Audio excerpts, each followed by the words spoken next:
Газрын тос боловсруулах үйлдвэрийн төмөр зам, зүүн баян 5 толгой, зүүн баян ханги чиглэлийн төмөр замууд, мөн богдхан төмөр зам чиглэлийн төмөр замын зураг төслүүдийг Улаанбаатар төмөр зам хувь нийлүүлсэн нийгэмлэгийн зураг төслийн төв гаргасан байдаг юм а. 70 жилийн түүхтэй энэ төв Монгол улсад төмөр зам баригдаж эхлэхээс ч өмнө үйл ажиллагаа явуулж эхэлсэн ариун туршлагатай байгууллага. Өртөө зөвлөгүүдийн төмөр замын зураг төсөв тооцоог гаргах, шугам замын дагуух өртөөний барилга, орон сууц, олон нийтийн барилга, үйлдвэрийн барилга болон депо, дэд бүтэц зэрэг олон бүтээн байгуулалтад иж бүрэн зураг төсөл инженерийн шийдлийг бэлтсээр иржээ. Өнгөрсөн 20 жилийн хугацаанд төмөр замын дэд бүтэц барилга байгууламжийн зураг төслийн томоохон ажлыг амжилттай хэрэгжүүлж, орчин үеийн төслийн програм, техник, технологиг нутагшуулж, мэргэжлийн чадварлаг инженерүүдээр баг хамт олноо бүрдүүлжээ.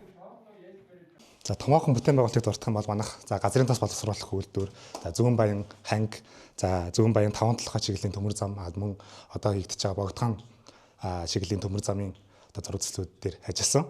За манайд одоо байгууллага нь зөвхөн одоо төмөр замын зураг гэлтгүү. За мөн инженерийн шугам сүлжээ, барилга байгууламж, орон сууц, үйлдвэрлэл болон цехийн барилга байгууламж, ачаалт буулгалтын терминал зэрэг томоохон зураг төслүүд иж бүр дээр нь хийдгээрээ даваа тал онцлогтой. За өдөө одоо манай байгууллага нь геодез болон инженерийн одоо твшилтэд тоног төхөөрөмж болон програм хангамж дээр ажиллаж одоо зураг төсөл боловсруулж байгаа. За би Улаанбаатар төмөр замын зурагчлалын төвийн архитектор Цэрэнбат байна.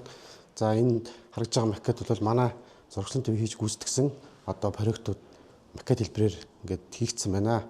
За энэ дээр бол Улаанбаатар төмөр замын Улаанбаатар татах хэсгийн цахилгаан машины цэгийн өртгөлийн барилга. За энэ бол одоо ашиглалтанд орох гээд барилгын ажил нь дуусаад бэлэн болсон байна. За энд бол замын үдийн нарийн цэргийн өртөөний барилга ерөнхийдөө зурагчлалын нэгдээ дууссан. Иргэжлээс юм барилгын ажил нь эхлэхээр ингээд хийгдсэн байна. За цаана харагдж байгаа нь бол зүүн арагийн 40 айлын төмөр замчдын орон сууцны барилга.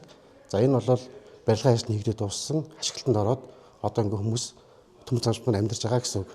За тэнд харагдж байгаа барилга бол Улаанбаатар төмөр замын Сүхбаатар зангилааны ажилтны 180 хүүхдийн цэцэрлэгийн барилгын макет харагдаж байна. За энэ макет бол барилгын ажил нь бол баригдаад 18 онд 19 онд ашиглалтанд орсон байгаа. Ийм ажлууд манайх 20 жилийн хүрээнд макет нь зориулж одоо макетыг нийлгээд ингээд байдалтай байж байна. За сүүлийн 20 жилийн хугацаанд Улаанбаатар төмөр зам хувь нийлүүлсэн нийгэмлэгийн зураг төслийн төв 3000 гаруй барилгын ажлын зураг төсвийг иж бүрэн боловсруулсан байдаг юм а. Энэ хамт олон геодез, инженерийн хамгийн сүүлийн үеийн багаж тоног төхөөрөмж, дэвшилтэд програм хангамжийг ашиглан олон улсын стандартад нийцсэн зураг төслүүдийг хийж гүйцэтгэж байна.